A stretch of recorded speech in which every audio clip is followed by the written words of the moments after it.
Hello student, you are welcome on my YouTube channel PHU Study Point 6025 पे। आज हम physics का chapter number 1 का पार्ट 2 पढ़ेंगे।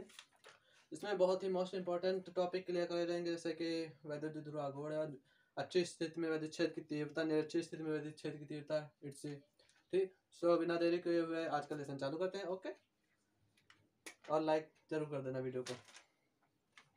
पहला टॉपिक हम पढ़ेंगे आवेशों का अध्यारोपण सिद्धांत। ठीक,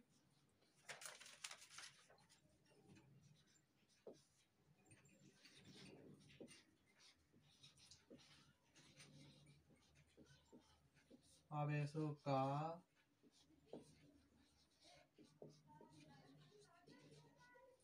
अध्यारोपण सिद्धांत।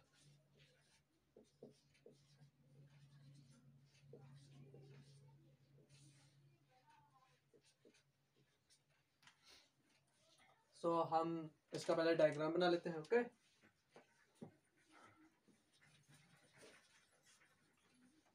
जैसे कि इसकी परिभाषा हम पहले बता देते हैं कि अध्यारोपण सिद्धांत होता क्या है। इसमें बहुत सारे आवेश होते हैं, जिसमें एक आवेश पर अन्य सभी आवेशों के बल लगते हैं। ठीक, या यूँ कहें कि अध्यारोपण के आवेशों का अध्यारोपण सिद्धांत के अनुसार किसी एक आवेश पर लगने वाला बल समस्त आवेशों के बलों के योग के बराबर होता है। ठीक, सो इसका डायग्राम बनाते हैं। मान लेते हैं पहला आवेश Q1 और यहाँ पे मान लेते हैं आवेश Q2 और यहाँ मान लेते हैं आवेश Q3 और यहाँ मान लेते हैं आवेश Q4 और यहाँ मान लेते हैं आवेश Qn। ठीक, अब आवेश ये 2 के कारण आवेश 1 पर लगने वाला बल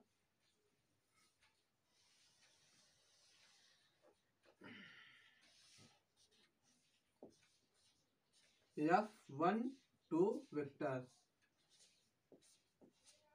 ठीक, और आवेश 3 के कारण आवेश 1 पर लगने वाला बल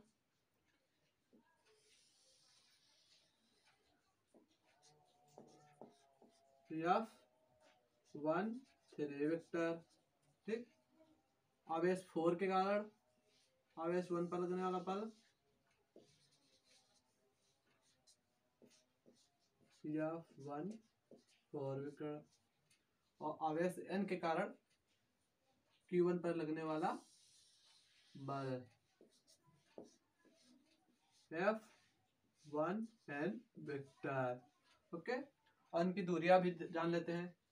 यहाँ से यहाँ की दूरी होती है Q1 से Q2 के बीच की दूरी होगी R12 कैफ। ठीक, और Q3 से Q1 के बीच की दूरी होगी R13 कैफ और यहाँ R14 कैफ, R1n कैफ। ठीक, सो इसका डेफिनेशन लिख लेते हैं। नोट बना लीजिएगा आप सभी। किसी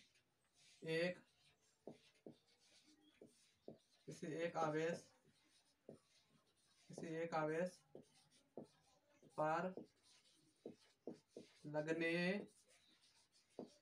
वाला बल सभी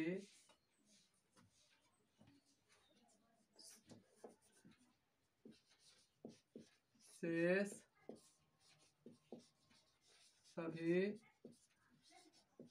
सभी बलों के योग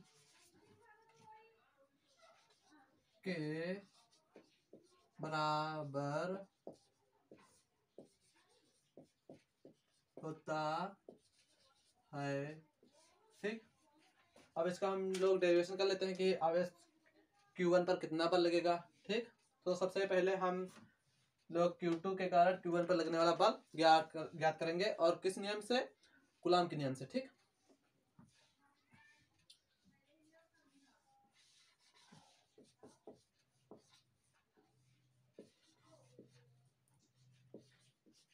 कूलाम के नियम से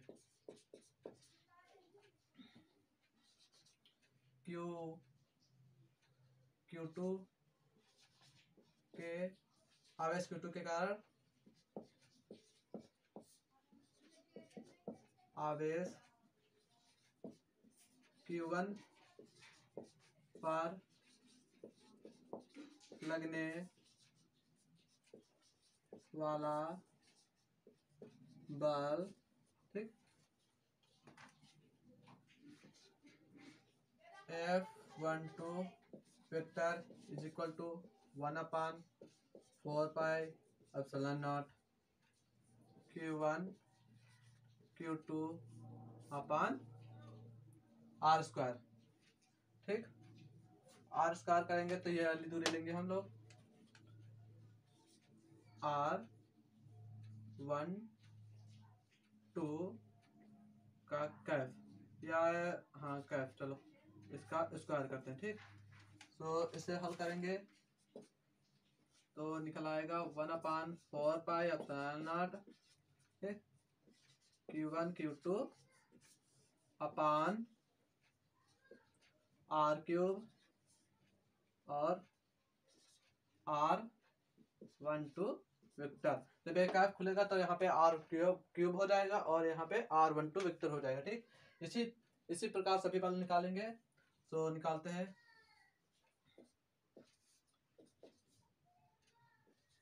Q3 के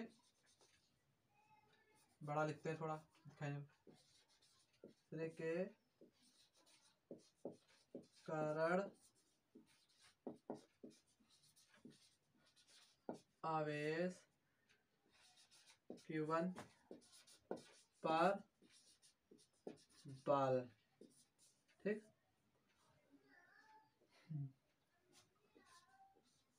F13 vector is equal to 1/4 pi epsilon not.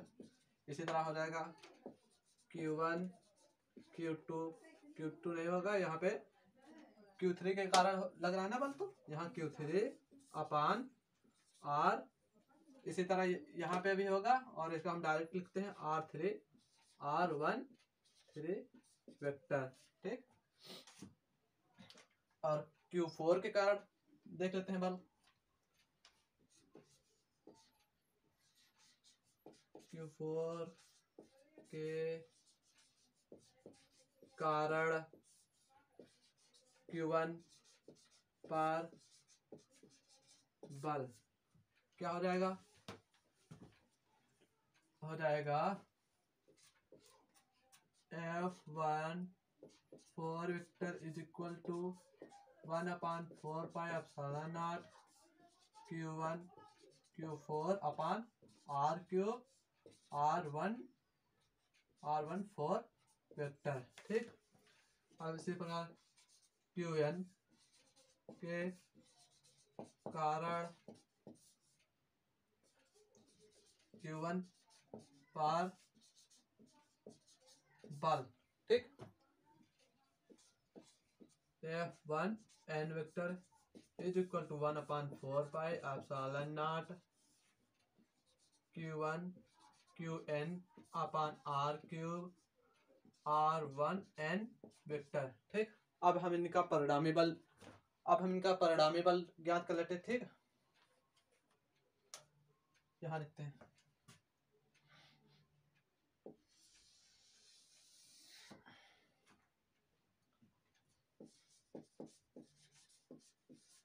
सभी का परिणामी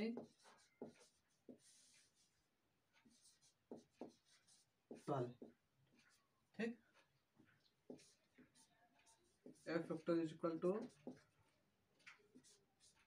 F12 vector plus F1 3 vector plus F1 4 vector dot dot dot plus F1 n vector. ठीक, सो इनका मान रख देते हैं। F वेक्टर इक्वल टू,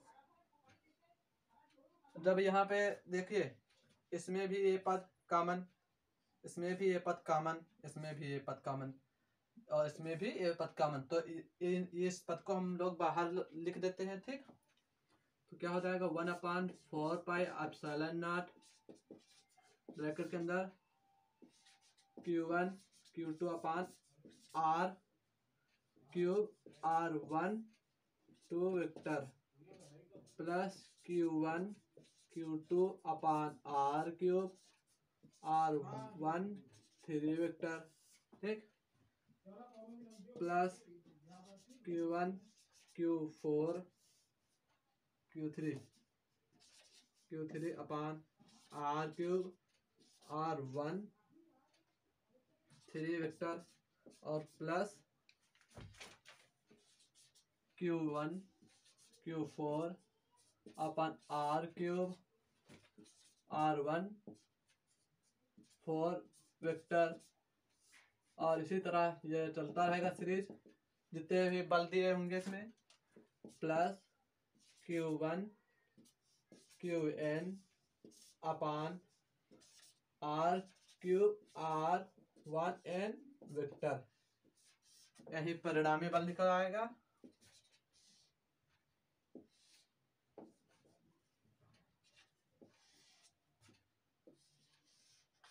ठीक, यही परिणामी बल निकल आएगा और यही आवेशों का अध्यारोपण सिद्धांत कहलाता है। ठीक, ओके, आ जाए। आप चाहे तो इसका स्क्रीनशॉट ले सकते हैं, इसे नोट कर सकते हैं और याद कर सकते हैं और अपने बोर्ड एग्जाम में अच्छे नंबर ला सकते हैं और ये इम्पोर्टेंट भी है।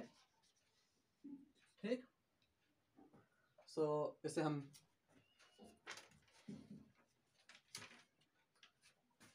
हमारा नेक्स्ट टॉपिक है बिंदु आवेश के कारण किसी बिंदु पर विद्युत क्षेत्र की तीव्रता ज्ञात करेंगे। जैसे कि कोई हमें बिंदु आवेश दिया है और कहेगा इससे R दूरी पर या P दूरी पर विद्युत क्षेत्र की तीव्रता ज्ञात करो, तो कैसे ज्ञात करेंगे, उसका भी फार्मूला होना चाहिए, डेरिवेशन होना चाहिए। ठीक, तो हम उसका देखते हैं।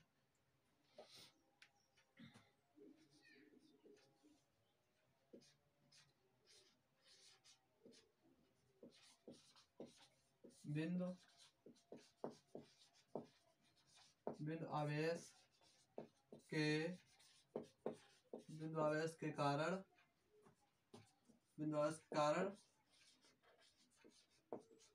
किसी भी बिंदु पर विद्युत क्षेत्र की तीव्रता E। ठीक, सो सबसे पहले इसका हम डायग्राम बना लेते हैं। ठीक, मान लो यहाँ पर कोई बिंदु O दिया है और इस पर एक परीक्षण आवेश, यहाँ पे एक आवेश Q रखा है और इससे एक R दूरी पर एक परीक्षण आवेश बिंदु P पर प्लस Q0 रखा है। ठीक, और कहेगा कि यहाँ से R दूरी पर बिंदु P पर विद्युत क्षेत्र की तीव्रता ज्ञात करो।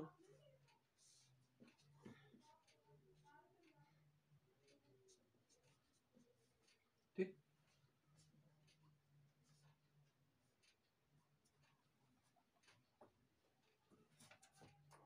सबसे पहले इसका माध्यम देख लेते हैं।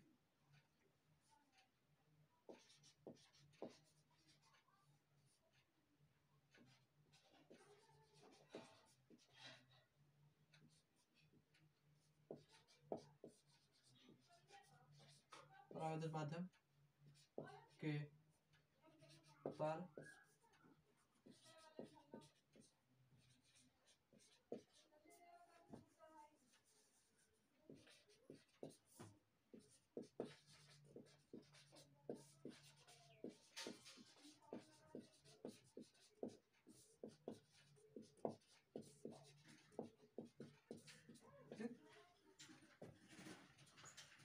अब ये ज्ञात कैसे करेंगे?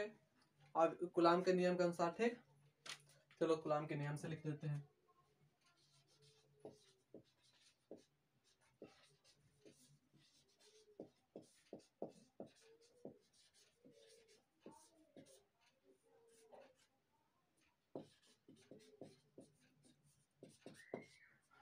बिंदु आवेश के कारण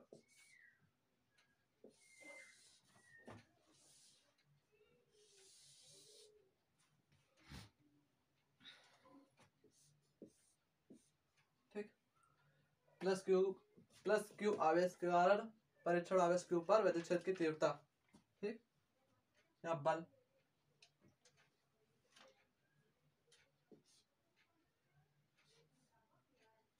F बराबर प्लस क्यू आवेश के कारण परीक्षण आवेश क्यू नॉट पर बल, ठीक। F बराबर 1/4 पाई एप्सिलॉन नॉट के माध्यम के Q/Q1 और Q0/R², ठीक। सो आप जानते हैं कि परावैद्युत माध्यम निर्वात वायु के लिए एक होता है, ठीक। सो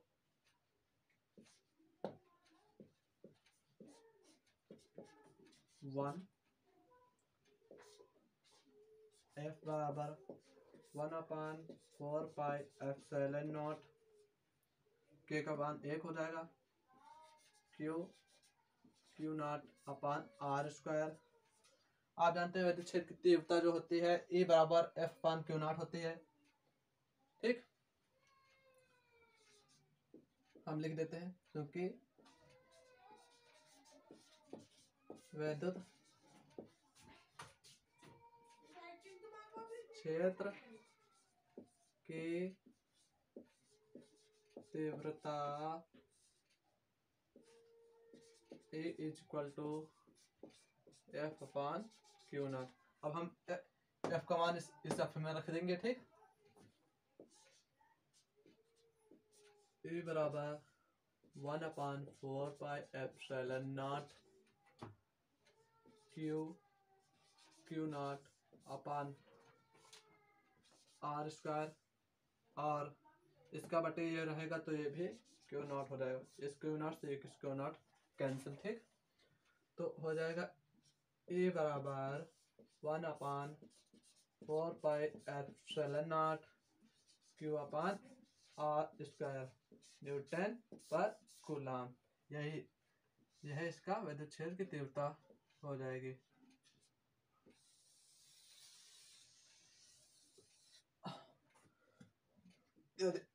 यदि आपको ये फार्मूला या विधि अच्छी लग रही हो या हमारा वीडियो अच्छा लग रहा हो तो आप हमारे वीडियो को लाइक कर सकते हैं और सब्सक्राइब कर सकते हैं और शेयर भी कर सकते हैं और आसपास से और सब्सक्राइब करा सकते हैं, ठीक। तो इसे स्क्रीनशॉट ले लीजिए या हम इसे रफ कर देते हैं, ठीक।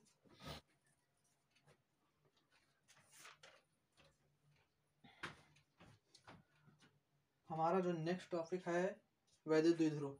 वैद्युत द्विध्रुव कहते किसे हैं, ठीक। वैद्युत द्विध्रुव आपको सिंपल सा बता दें कि दो विपरीत प्रकार के आवेश, यानी कि एक प्लस क्यू आवेश और दूसरा माइनस क्यू आवेश, जब दोनों आवेश एक दूसरे से कुछ अल्पतम दूरी, मान लो न्यूनतम दूरी पर रखे हों, तो उस प्रकार के बने आवेशों के निकाय को ही हम वैद्युत द्विध्रुव कहते हैं, ठीक। इसका हम डायग्राम बना देते हैं। इसे डायपोल भी कहते हैं इंग्लिश में, ठीक। ये माइनस क्यू और ये प्लस क्यू और इसे 2L दूरी, इसी को ही हम कहते हैं वैद्युत द्विध्रुव। इसे हम अगर परिभाषित करना चाहे तो क्या कहेंगे?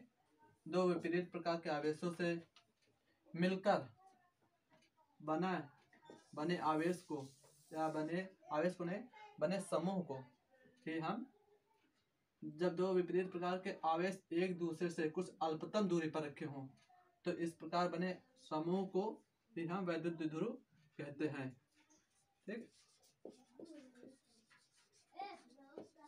वैद्युत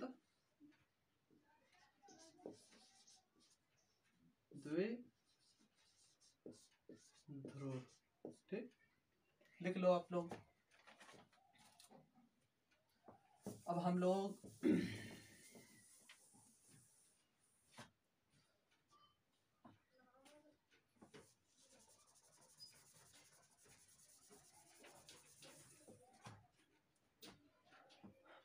पढ़ेंगे वैद्युत द्विध्रुव आघूर्ण क्या होता है। ठीक, पहले हम वह डाइपोल बना लेते हैं, वैद्युत द्विध्रुव चित्र बना लेते हैं।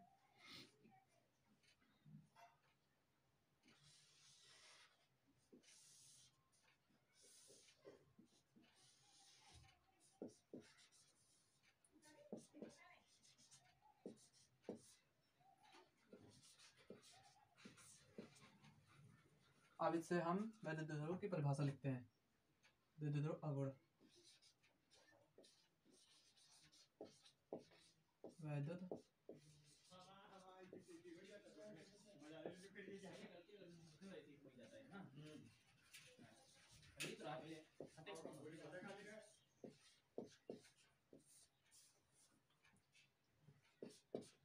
अब इससे हम इसकी परिभाषा बता देते हैं। आप लोग नोट कापी बना लेंगे, उसमें नोट कर लेंगे। किसी एक आवेश की बीच की दूरी के साथ गुणनफल या दूसरे आवेश के बीच की दूरी के साथ गुणनफल को ही हम कहते हैं वैद्युत द्विध्रुव आघूर्ण। ठीक, इसका फार्मूला हम बता देते हैं। इसका फार्मूला होता है वैद्युत द्विध्रुव आघूर्ण P is equal to Q cross में 2L। आवेशों के बीच की दूरी के साथ गुणनफल को ही हम कहेंगे वैद्युत द्विध्रुव आघूर्ण। ठीक, आप इसे नोट कर सकते हैं और याद कर सकते हैं। ठीक, और आपको क्या चाहिए, हम किस पर वीडियो बनाएं, आप उसे हमें हमारे कमेंट बॉक्स में कमेंट कर सकते हैं और ज़रूर से ज़रूर कमेंट करिएगा। ठीक,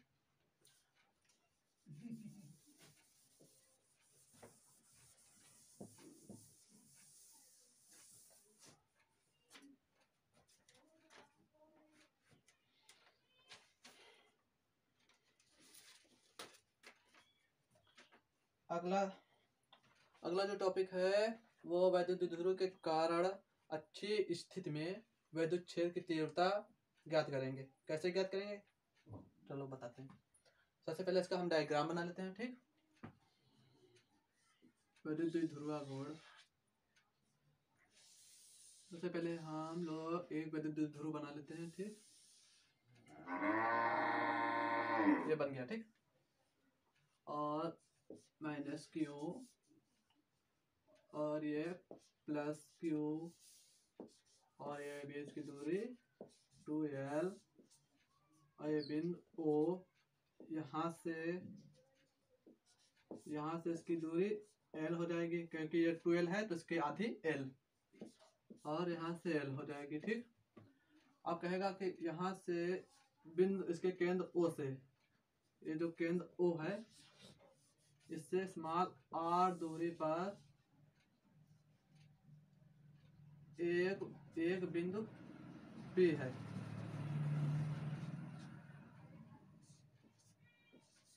जिस पर वैद्युत क्षेत्र की तीव्रता ज्ञात करनी है।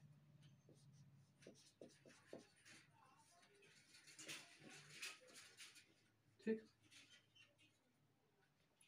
और यहाँ से इसकी दूरी हो जाएगी, यहाँ से इस केंद्र O से इसकी जो दूरी होगी L, और इस R में घटा देंगे तो निकल आएगी कितने, R minus L।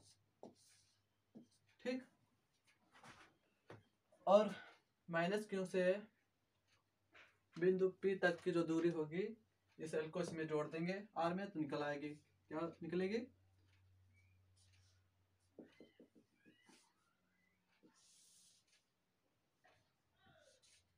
R plus L, ये। ठीक, सो इसे हम लोग डिफाइन करते हैं। इसकी परिभाषा क्या कहेंगे, देखो कैसे लिखेंगे, कहोगे कि माना एक वैद्युत द्विध्रुव एक ऐसे माध्यम में स्थित है जिसका परावैद्युतांक k है, ठीक। और वैद्युत ध्रुव के केंद्र O से बिंदु P पर वैद्युत क्षेत्र की तीव्रता ज्ञात करनी है। तो सबसे पहले आप लिखेंगे माइनस Q1 के कारण Q1 के कारण P पर वैद्युत क्षेत्र की तीव्रता क्या होगी, चलो देखते हैं। कूलाम के नियमानुसार यहाँ पे कूलाम का नियम नहीं लगेगा। देखते हैं इसके माइनस क्यू के कारण पी पर विद्युत क्षेत्र की तीव्रता E बराबर 1/4πε0 माइनस क्यू अपान ये वाली दूरी लेंगे, यहाँ से यहाँ तक की दूरी ये r माइनस एल का होल स्क्वायर, ठीक।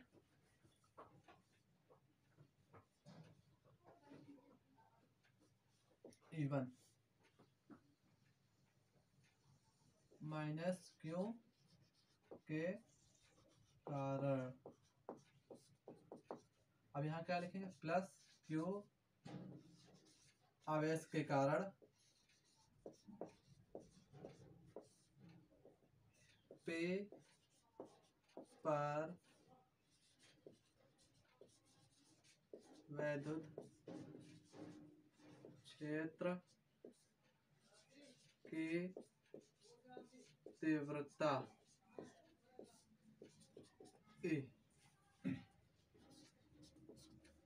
E2 बराबर 1/4πε0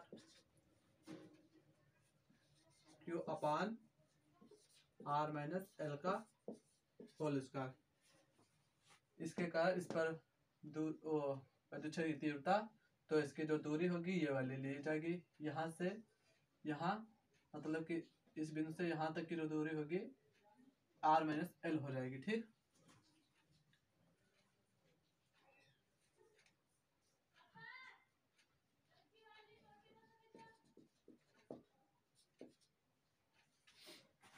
ठीक,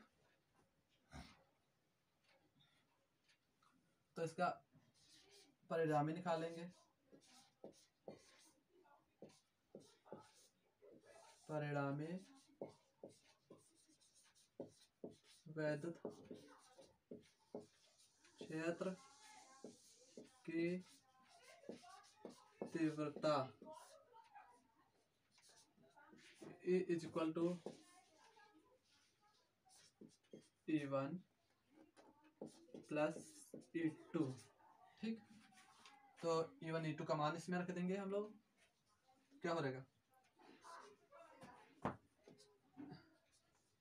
E बराबर 1/4πε0 माइनस क्यू अपान r ये यहाँ प्लस होगा, sorry for mistake, r plus L का होल स्क्वायर और प्लस 1/4πε0 क्यू अपान r माइनस एल का होल स्क्वायर। अब इससे हम ये पद कॉमन करा लेंगे, ये क्यों,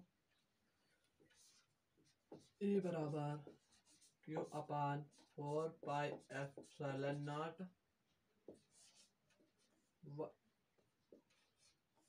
1/r प्लस एल का होल स्क्वायर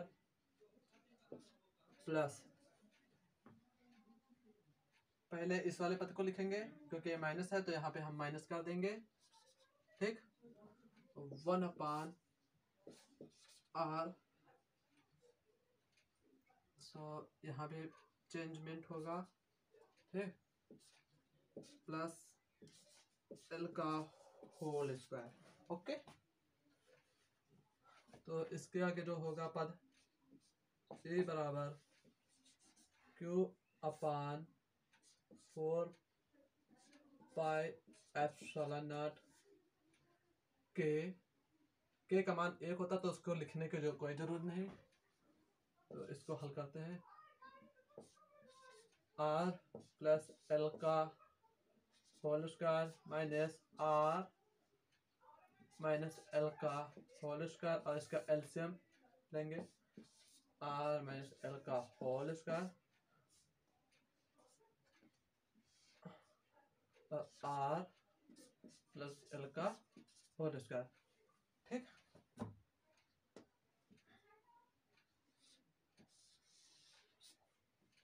ठीक।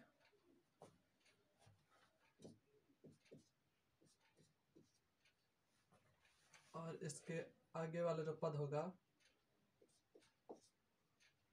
इसको खोल देंगे। A square minus B square के फार्मूले से Q upon 4 pi epsilon nought A square plus B square के फार्मूले से खोल देंगे।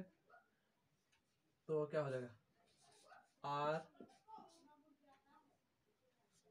वो नहीं खोलेंगे। चलो पहले ए प्लस बी का होल स्क्वायर इसमें फार्मूला लगाते हैं और इसमें ए माइनस बी का होल स्क्वायर वाला फार्मूला लगाते हैं और देखते हैं हल करके इसको। ठीक,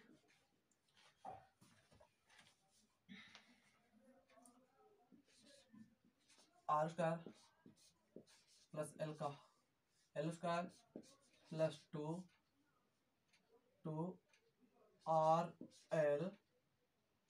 ठीक, और माइनस खोल लेते हैं।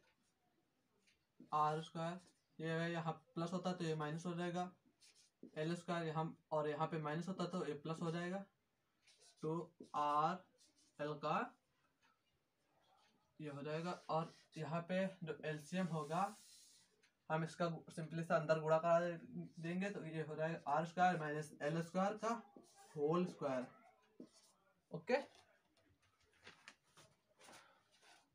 तो हम इसको यहाँ सॉल्व करते हैं। ठीक, इसको हम लोग यहाँ पहले काट लेते हैं। ये से ये कट जाएगा और इससे ये कट जाएगा, तो हमारे लगे क्या, हमारे पास क्या बचेगा,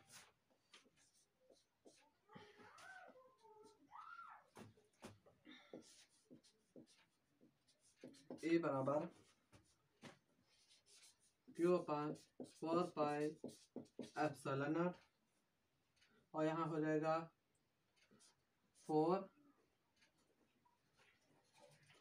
are L upon R square minus L square का होल स्क्वायर। ओके, तो इसे हम लोग ऐसे ना लिख के ऐसे लिखेंगे 2.2 ठीक। सो इसके नेक्स्ट यहाँ पे 1/4 पाई एप्सिलॉन नॉट। ठीक, और इसके 2r, और ये जो 2r है और इसको क्यू को एक साथ लिख देंगे 2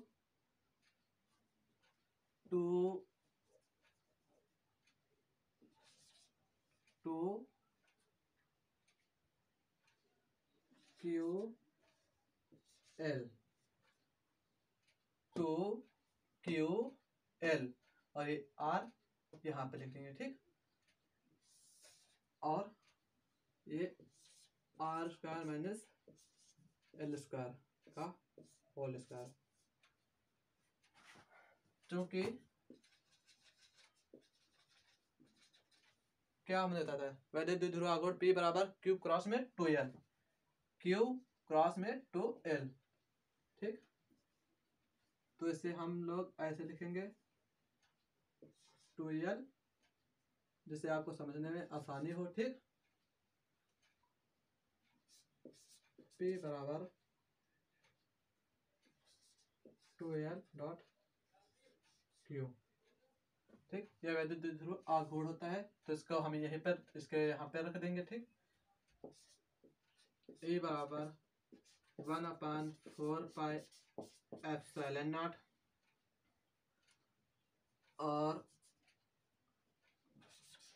2r p और upon R square minus L square का होल स्क्वायर, जो कि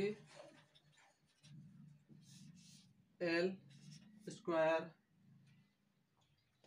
is less than R square से। सो हम एल स्क्वायर को छोड़ देंगे, छोड़ देने पर, ठीक, छोड़ देंगे तो क्या बच जाएगा हमारे पास, ए बराबर 1/4 पाई एप्सिलॉन नॉट, ठीक, 2r पे अपान r की पावर 4, इससे r से ये कैंसिल हो जाएगा। तो बचेगा हमारे पास ए बराबर 1/4 pi epsilon not 2p upon r cube, ठीक, न्यूटन पर कूलम। यही हमारे विद्युत क्षेत्र की तीव्रता हो जाएगी, ठीक। आप इससे स्क्रीनशॉट ले सकते हैं या फिर कॉपी में नोट कर सकते हैं और याद जरूर करना है, ठीक।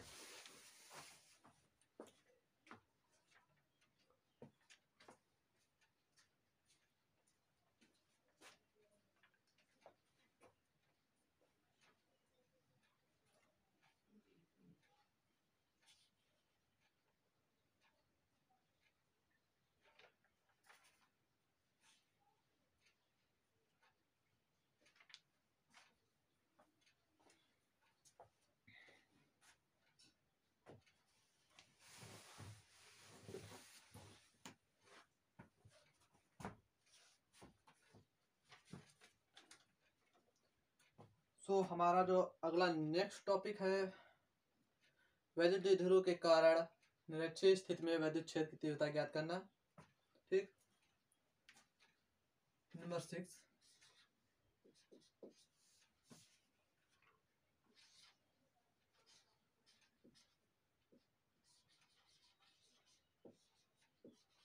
वैद्युत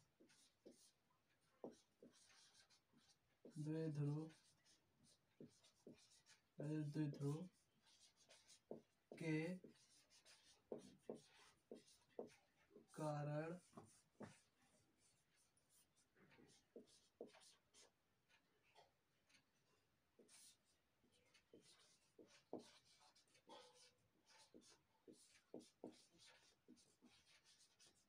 निरक्षीय स्थिति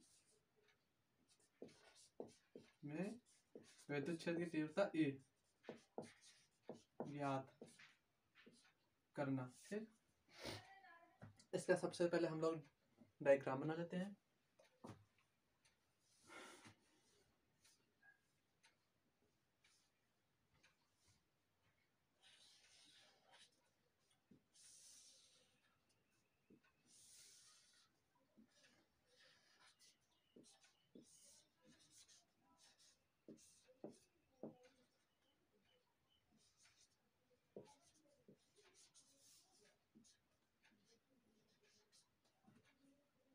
मान लेते हैं इससे स्मॉल r दूरी पर एक बिंदु है जहां पर विद्युत क्षेत्र की तीव्रता ज्ञात करनी है, ठीक।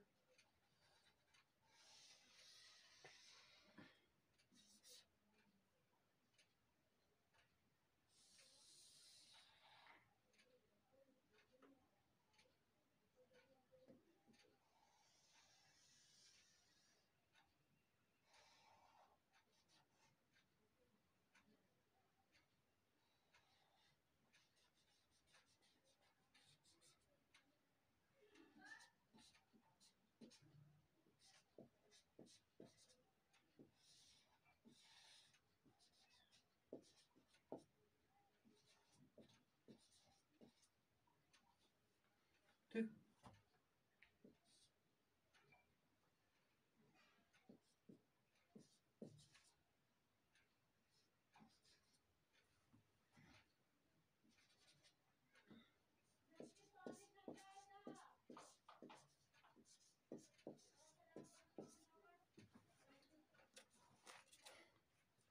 तो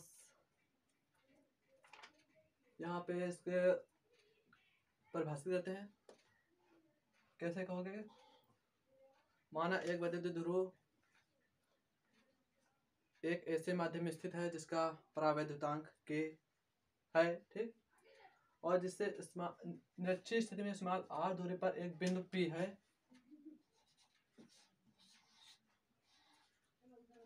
जिस पर वैद्युत क्षेत्र की तीव्रता ज्ञात करनी है। ठीक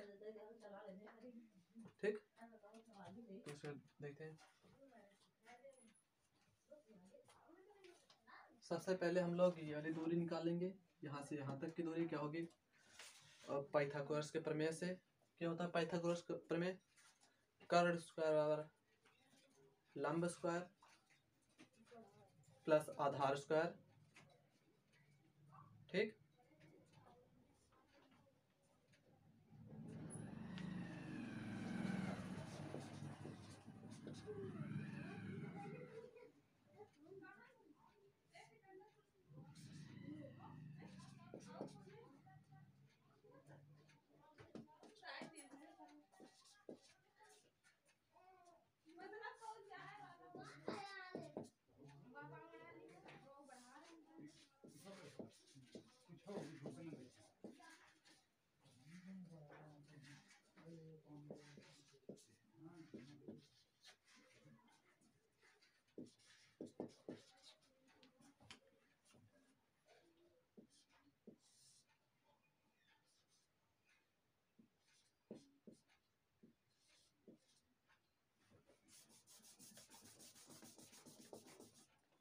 और इसी प्रकार हम इधर इधर भी निकालेंगे, सेम टू सेम यही होगी।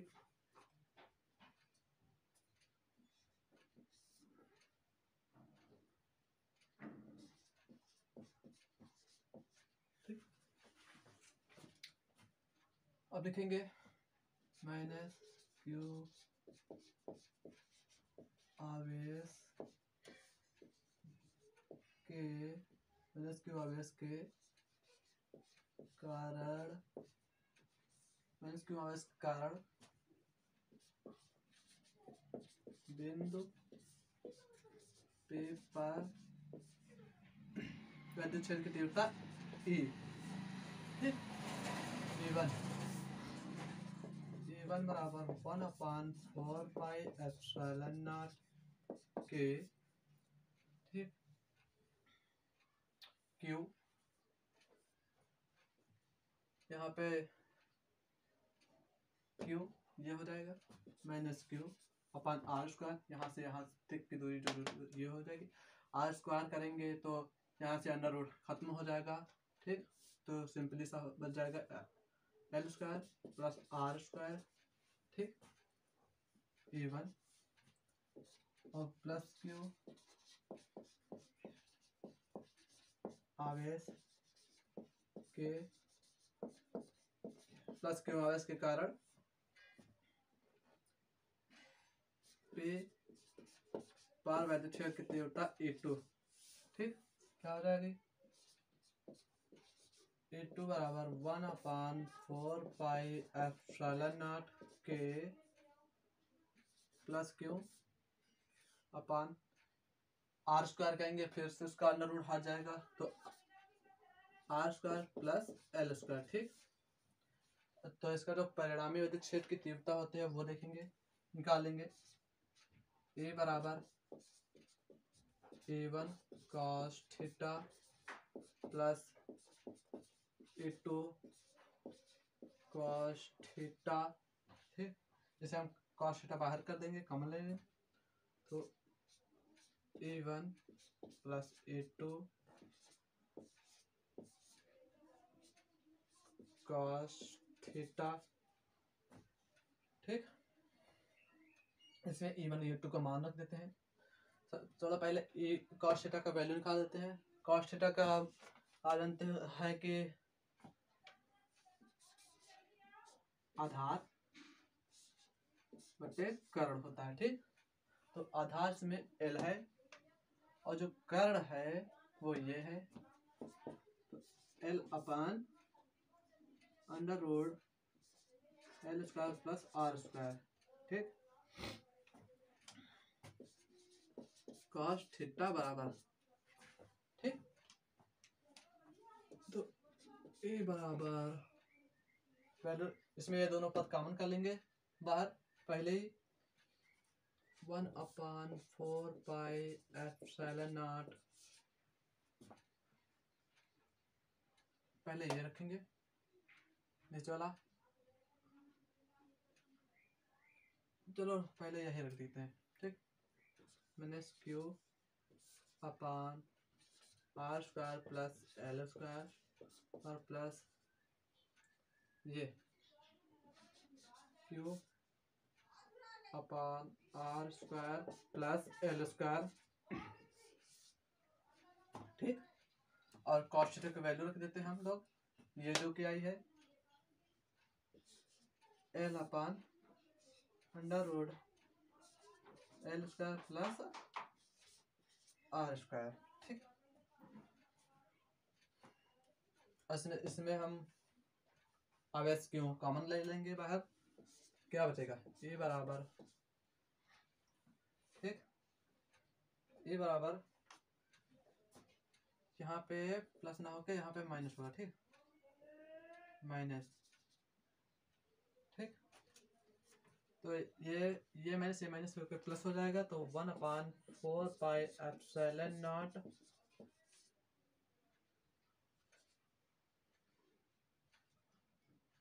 माइनस माइनस, ठीक, 2q upon R square plus L square into L upon, इसको क्या लिखते हैं under root R square plus L square, ठीक। तो इसके अगले वाले पार्ट में 1/4 एप्सिलॉन नॉट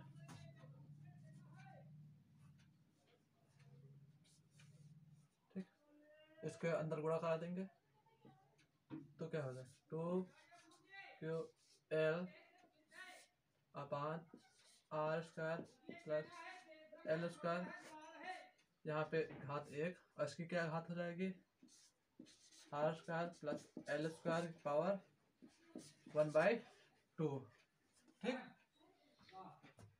तो इसको आगे सॉल्व करेंगे, तो इसे हम लोग रफ कर देते हैं।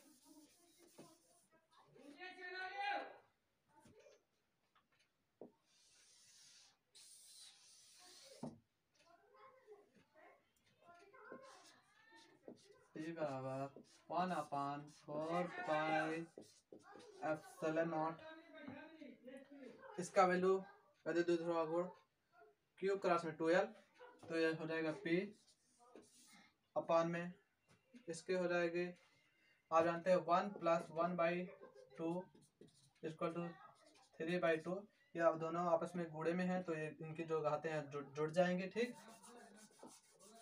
ठीक। तो क्या हो रहेगा R square plus L square